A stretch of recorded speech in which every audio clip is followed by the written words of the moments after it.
You won't believe. A car tire was pierced by arrows, and arrows suddenly echoed in the forest. Dale entered the forest and found his sensor was destroyed. He thought the locals were causing trouble, so he yelled ahead for them to pipe down a bit. But the next second, 2 arrows whizzed past from the trees, and Dale ducked behind a tree like a startled sloth. Little found an arrow on the ground and, being a veteran, decided to use this mysterious item to craft this. Just then, Little realized something was off. They had been walking in the forest for 3 hours and hadn't seen a single bird.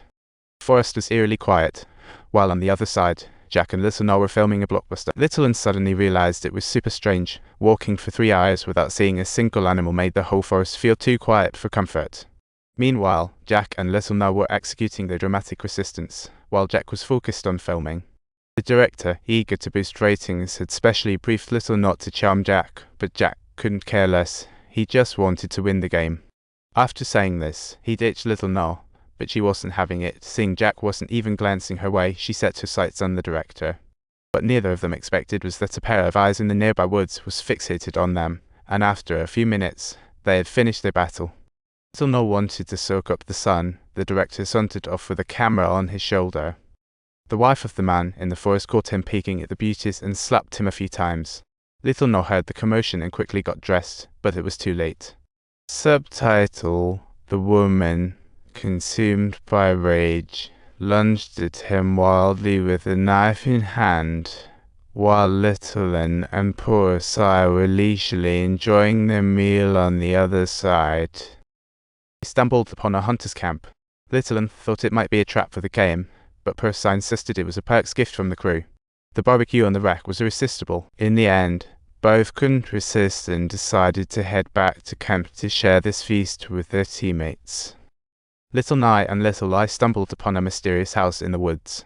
Little knocked on the door, but got no response, so she boldly opened it and walked right in. The pungent smell in the room made Little frown until she reached a mirror and saw the problem. She stumbled upon the family photo of the house's owner just as Little was about to call her to leave together. Little and Little were trapped and could only huddle behind the door, cautiously observing the outside. They saw the movement outside and couldn't help but feel their hearts racing. Little They saw someone lifting a pregnant woman to the table, and she was groaning in pain, as if she was about to give birth. Sure enough, it wasn't long before the baby was born, and surprisingly, the cute little bundle turned out to be deformed too. Little and Little were terrified, almost screaming, when suddenly the lady of the house spotted. Seeing this, they quickly locked the door and tried to escape through the window, but it was all sealed shut. How frustrating.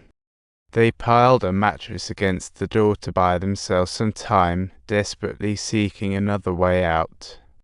Subtitles: Little inadvertently pulled back the curtain and unexpectedly discovered the bathroom inside. They held their breath, pried open the boards, and escaped just as the cannibal burst in.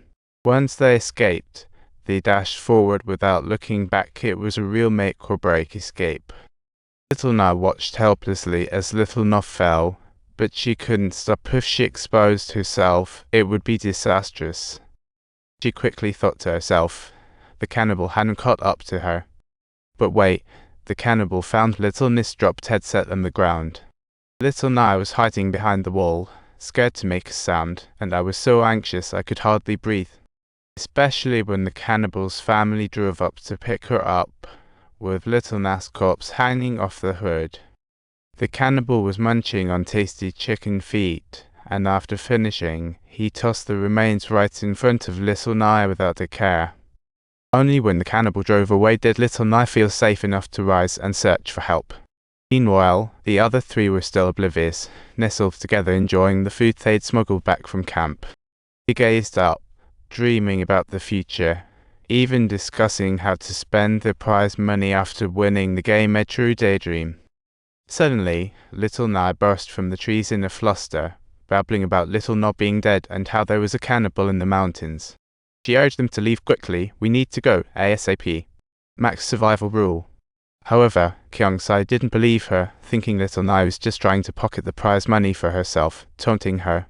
She also claimed that those cannibals were all actors sent by the production crew, but Jack decided to stand by Little's side.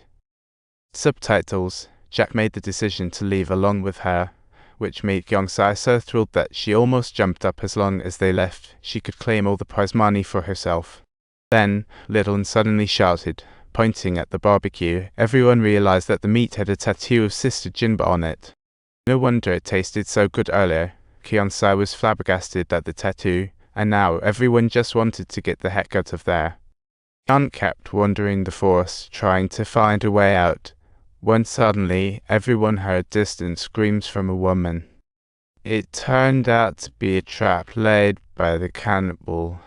Little Nye screamed and dashed out, unsure of what to do, and plunged into panic.